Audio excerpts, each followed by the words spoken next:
This video is one in a series of technical tutorials produced by Plextech RF Integration. Hello, today I'm going to be describing a 28 GHz 4-channel phase adjustable PA MMIC that we've developed for 5G RF front-end applications.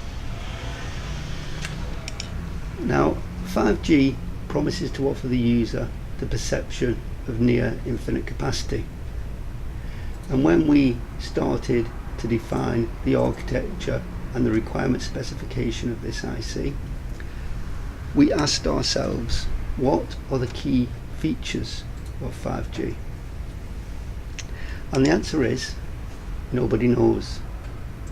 As of today, which is April 2015, any statements about the operating frequency or the functional requirements of 5G are at best educated guesswork. So, what do we know? We know that 5G will have much higher data rates than 3G and 4G. It will need to have extremely low latency with a target of less than 1 millisecond. It aims to have uniform coverage over a wide area, which will mean smaller cell sizes and more base stations. It will aim to enable and encourage the development of new markets, technologies and applications. And it will frequently require large chunks of contiguous spectrum. And critically, 5G radio interface will make use of millimeter wave frequencies. However, it's not until the World Radio Communications Conference in 2019 that the exact millimeter wave bands for 5G will be agreed. Now, the use of millimeter wave frequencies for mobile communications has until been recently considered not particularly wise. However, there's been some recent innovative research done in the USA and in South Korea that has shown that the issues associated with the use of millimeter waves, such as increased attenuation, the difficulty with non-line of sight propagation and shadowing, can be overcome. The solutions investigated involved multiple antenna elements arranged in a phased array.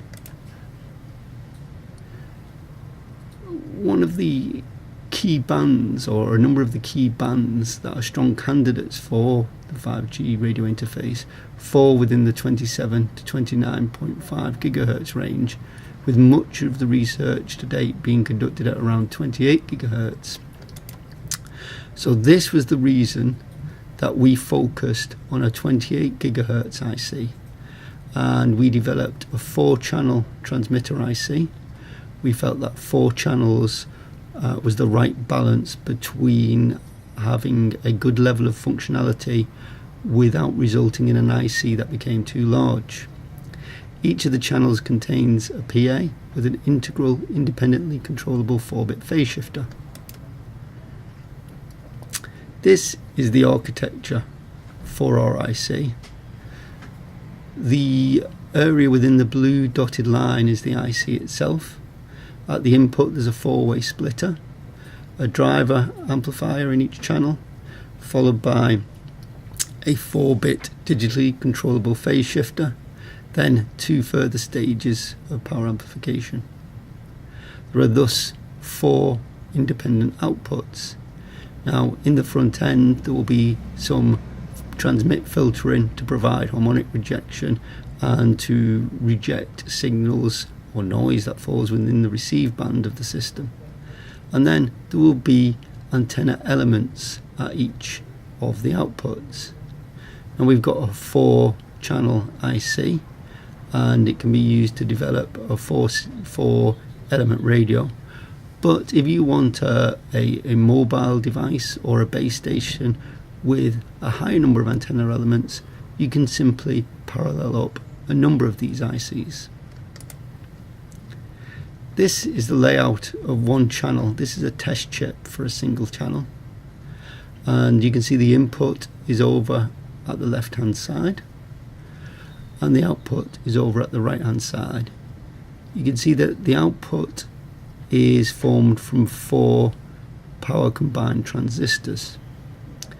Now at lower frequencies you might just choose to use one big transistor, but as operating frequencies increase, having too wide a unit gate width reduces the gain. Having too many gate fingers reduces the gain. So what you need to do is select a device that has a large enough gate periphery to develop a sensible amount of power, but is small enough in terms of unit gate width and number of fingers to have a sensible level of gain. So this was the process we went through, and we have an output stage here that's capable of generating around about 1 watt of output power at 1 dB compression. We have a 2 transistor driver device.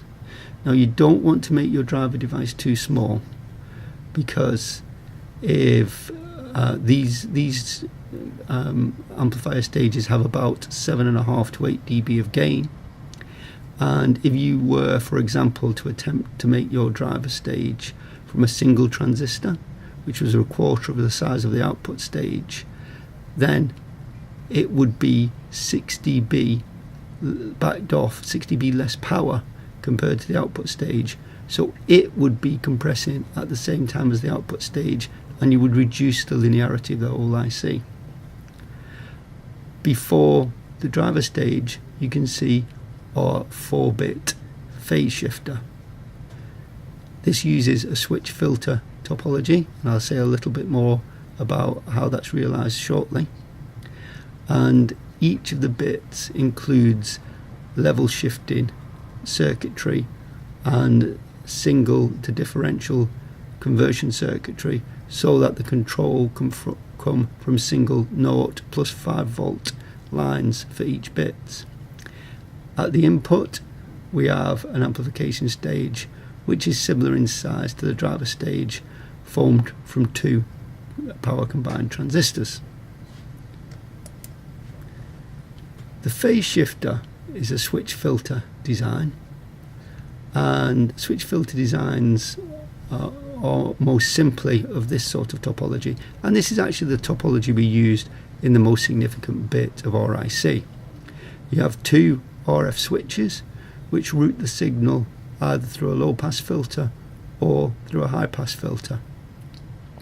A high pass filter has a phase advance compared to the low pass filter, and you can optimize the component values such that you can get a required phase shift that is flat against frequency and an amplitude difference that is close to 0. For the lower order bits, we used reconfigurable phase shifters. This is one particular style of reconfigurable phase shifter here. All we mean by a reconfigurable phase shifter is we switch in or out individual filter elements rather than routing the RF signal through one filter or another. So you can see in this case, when the switches are open, this circuit degenerates to a series inductor, which is a low pass element. When the switches are closed, it degenerates into a shunt inductor, which is a high pass element. Now the switches in our phase shifter were a little more complicated than this, and the configurations were a little bit more involved, but this is the basic way they were implemented. This is the truth table. The main reason for just showing this, you can see that we have just a single line for each bit, and it's 0 plus 5 volts control, and by adjusting the controls on those bits, we step through the available phase states in 22.5 degree steps from 0 degrees to 360 degrees. This shows the phase shift versus frequency for each of the phase states, and you can see we have a nice flat phase shift versus frequency response. We have nice clear gaps, there's no crossing, and if we now look at the RMS phase error, which is shown here, and is a metric for how close we get to the ideal phase shift across all of those states at every frequency, we see that the worst case RMS phase shift for our IC is 2.38 degrees. Now, in an ideal world, as you switched the phase shifter between its states, the gain would be static, or the insertion loss of the 4-bit phase shifter would be static. There would be no change in gain for the channel. Unfortunately, in the real world, you do get some change in gain with phase state. Now, we've managed to keep this quite low. At 28 gigahertz, we're looking at about plus or minus 0.6 dB. The actual gain of the complete unit was just over 20 dB, about 21 dB. This plot shows the RMS amplitude error versus phase state, and you can see that at 28 gigahertz the RMS amplitude error is about 0.2 dB, so really quite low. This plot shows the input and output match versus frequency in all phase states, and you can see that there's a lot of variation with phase state, and this is to be expected because with a multi-bit phase shifter the signals reflect from each bit and they add destructively or constructively at the input. Now, in some phase states they'll add constructively and degrade the return loss, and in other phase states they'll add destructively and improve the return loss. So you'll always get a lot of variation in return loss with phase state with a multi-bit phase shifter. The key is to make sure it's nice and low. Here we can see that we've got an input return loss that's better than about 15 dB from 26.5 to 30 gigahertz, and an output return loss that's better than about 18 dB across the same band.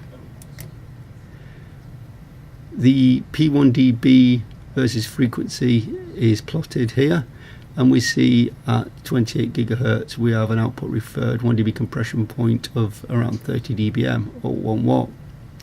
Now, with these 5G systems we'll be operating with modulation schemes that require linear amplification in order to preserve modulation fidelity. So in honesty, the 1 dB compression point isn't the best metric. This plot shows the PAE. We're at about 24% at 28 gigahertz, and this shows the IP3 versus frequency, and this is the classic metric for linearity for microwave amplifiers, and at 28 gigahertz it's about 39 dBm. Here we summarize the performance across the 26 to 30 gigahertz band. So across narrower bands around 28 gigahertz we get improved performance beyond this, but we're looking at an RMS phase error of 2.38 worst case, RMS amplitude error worst case of 0.53 dB, gain of around 21 dB, input return loss worst case 13.4, output return loss worst case around about 15 dB. As I said, the P1 dB is around about 30 dBm, and the output IP3 around about 39 dBm. Now, because we've got these 4 different channels, we can use them to drive 4 elements of a phased array. So we undertook some simulations to look at what sort of steering we could achieve, and we drove 4 omnidirectional antennas of 0 dB gain. We used an antenna spacing of a half wavelength at 28 gigahertz. which is 5.36 millimeters. And as I mentioned previously, if we wanted to implement an array with more channels than 4, more antenna elements than 4, we could simply use multiple ICs in parallel. Now, the absolute bore site gain of an antenna array of n elements is 10 log to the base 10 of n, so that's 6 dB for our 4 omnidirectional antennas. And if each antenna element also adds some gain, that will augment the bore site gain as well. Here you can see the beam pattern that was produced with the phase shifters all set to the 0 degrees reference state. What we did next was to apply an incremental phase shift across the antenna array, and we steered the bore site, the antenna beam, around to minus 38 degrees. And this simulation plot here includes all of the systematic gain and phased errors of the different channels, and you can see it's working quite nicely. So to conclude, we've shown a 4-channel 28 GHz transmitter IC. Each channel includes a PA with an integral, independently controllable 4-bit digitally controllable phase shifter, controlled from a single 0 plus 5 volt control line. It's intended for use in the transmit chain of 5G RF front ends, either in the mobile device or in a base station. And it uses a commercially available 0.15 micron gas pHEMT process. It's designed to go into a single SMT package suitable for low cost, high volume manufacture. We presented details of the layout and the simulated performance for the single channel test chip, showed an RMS phase error of less than 2.38 degrees, output IP3 of 39 dBm per channel, and a gain of 21 dB for each channel. Each IC can drive 4 elements of an array, and we can extend the functionality to larger arrays by using multiple ICs in parallel. That concludes my presentation. Thanks for listening. And if you're interested in any of our other technical tutorial videos or white papers or conference papers, they're all available for download free of charge from our website, which is www.plextechrfi.com.